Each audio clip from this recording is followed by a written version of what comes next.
کیا آپ جانتے ہیں کہ خلا میں جانے والے لوگ خلا میں اڑتے رہتے ہیں اور انٹرنیشنل اسپیس اسٹیشن میں لوگ کس طرح سے ٹوائلٹ استعمال کرتے ہیں؟ ان کا فضلہ کہاں جاتا ہے، وہ پانی کیسے پیتے ہیں اور ان کے پیشاب کو کیسے ری سائیکل کر کے اتنے عظیم خلا بازوں کو یہ بار بار صاف ری سائیکل پیشاب صاف پانی کی صورت میں پینا پڑتا ہے۔ اگر کوئی مسلمان خلا باز خلا میں چلا جائے تو وہ نمازیں روزے کیسے ادا کرے گا؟ تمام تر تفصیلات آپ اس ویڈیو میں جان سکیں گے۔ دنیا کی سب سے مہنگی مین میڈ چیز اس زمین پر موجود ہی نہیں بلکہ یہ خلا میں ہے۔ یہ بین الاقوامی خلائی اسٹیشن ہے۔ اس کو سب سے مہنگی مین میڈ چیز کا اعزاز Guinness book of world record نے دیا ہے۔ گینیس بک کے مطابق اس کی تعمیر پر تقریباً $100 ارب سے زیادہ خرچ ہوئے، جبکہ دوسرے ذرائع کہتے ہیں کہ اس پر تقریباً 150 ارب سے زائد کا خرچہ آیا۔ روس، یورپی یونین، جاپان، کینیڈا اور امریکہ کی خلائی ایجنسیوں نے مل کر اسپیس اسٹیشن تعمیر کیا ہے، جسے انٹرنیشنل اسپیس اسٹیشن کہا جاتا ہے۔ ان تمام ممالک کی خلائی ایجنسیوں نے مل کر یہ بین الاقوامی خلا اسٹیشن بنایا ہے۔ اسے 20 نومبر 1998 کو خلا میں بھیجا گیا تھا۔ اس اسٹیشن کا مقصد ایک تجربہ گاہ، رصد گاہ اور فیکٹری بنانا تھا۔ اب اس کی مدد سے خلا کی تحقیقات کی جانی تھی۔ اس کی تیاری میں مستقبل کی منصوبہ بندی بھی شامل تھی۔ مستقبل میں اگر انسان چاند، باریک اور دیگر سیاروں اور ستاروں کی طرف جاتا ہے تو انٹرنیشنل اسپیس اسٹیشن کو زمین کے نچلے مدار میں رکھتے ہوئے انسان کی ان تمام مشنوں کے لیے نقل و حمل، دیکھ بھال اور سپلائی فراہم کرنا تھا۔ انٹرنیشنل اسپیس اسٹیشن ہمارے سولر سسٹم کی سب سے مہنگی مصنوعی چیز ہے۔ یہ زمین کی سطح سے کھلی آنکھ سے باقاعدگی سے نظر آتا ہے۔ اگر رات کے وقت آپ کو آسمان پر کوئی تیزی سے گزرتا ہوا ستارہ نظر آئے تو آپ سمجھ لیجیے گا کہ آپ کے علاقے کے اوپر سے انٹرنیشنل اسپیس اسٹیشن گزرا ہے۔ یہ زمین سے 400 کلومیٹر کی اونچائی پر موجود ہے اور لگ بھگ 28,000 کلومیٹر فی گھنٹہ کی رفتار میں زمین کے گرد چکر لگا رہا ہے۔ یہ تقریباً 93 منٹ میں پوری زمین کا چکر لگا لیتا ہے۔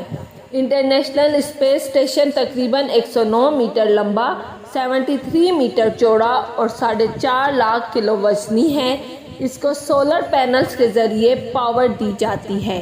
اس کے پینلز اتنے بڑے ہیں کہ ایک ایکڑ سے بھی زیادہ رقبے پر پھیلے ہوئے ہیں۔ اس کے 2 حصے ہیں۔ اس کے ایک حصے کو امریکہ اور اس کے اتحادی کنٹرول کرتے ہیں، جبکہ دوسرے حصے کو روس کنٹرول کرتا ہے۔ اس کے کچھ بڑے اجزاء میں لائف سپورٹ سسٹم شامل ہے، جس میں ماحول پر قابو پانے کا نظام، پانی کی فراہمی کا نظام، خوراک کی فراہمی کی سہولیات، صفائی اور آگ کا پتہ لگانے اور اسے بجھانے کا سامان شامل ہے۔ اس کے علاوہ ریسرچ سینٹرز، کنٹرول پاور موڈیولز اور کمیونیکیشن سسٹم بھی اس کی بنیادی اجزاء کا حصہ ہے۔ عام طور پر 7 افراد کا ایک بین الاقوامی عملہ ہوتا ہے جو اسپیس اسٹیشن کے اندر رہتا اور کام کرتا ہے۔ یہاں آنے والے خلا بازوں کے لیے مشن کی مدت تقریباً 6 ماہ تک ہوتی ہے۔ اسٹیشن پر پہنچنے کے بعد خلا باز اپنا وقت یہاں مختلف تجربات، اسٹیشن کی دیکھ بھال اور مرمت میں گزارتے ہیں۔ کام کے علاوہ خلا باز 2 گھنٹے ورزش اور ذاتی دیکھ بھال پر لگاتے ہیں۔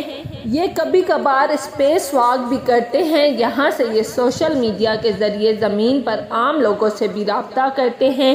یہ سوشل میڈیا پر پوسٹ کر کے عام عوام کو فرسٹ ہینڈ انفارمیشن بھی فراہم کرتے ہیں۔ زمین پر گریوٹی یا کشش ثقل ہوتی ہے، جس کی وجہ سے کوئی بھی انسان ایک جگہ کھڑے رہنے کے قابل ہوتا ہے۔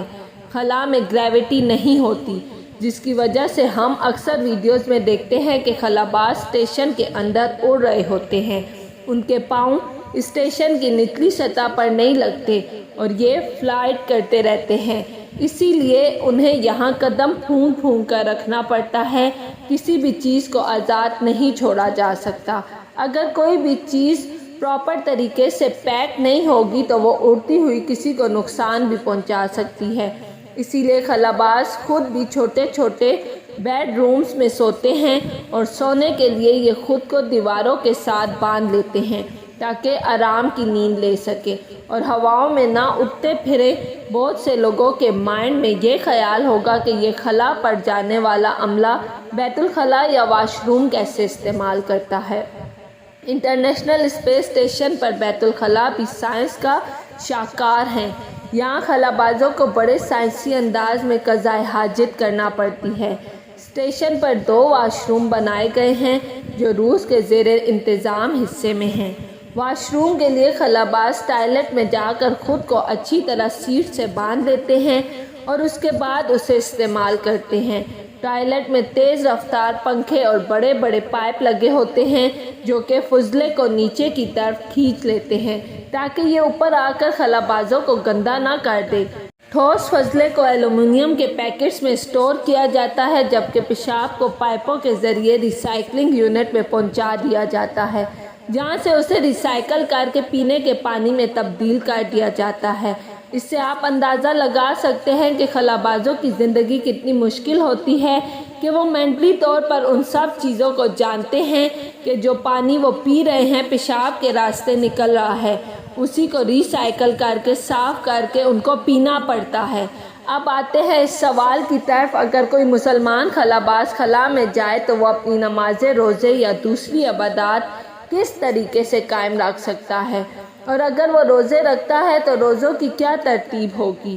خلا میں جانے والا سب سے پہلا مسلمان شخص جس کا تعلق سعودی عرب سے تھا یہ شاہ سلمان کا صاحبزادہ شہزادہ سلطان بن سلمان تھا، جنہوں نے 1985 میں بین الاقوامی خلائی اسٹیشن کا سفر کیا تھا۔ جس وقت انہوں نے یہ سفر کیا تب رمضان المبارک کا مبارک مہینہ چل رہا تھا۔ شہزادے کے سفر سے پہلے فلوریڈا میں تربیت کی گئی۔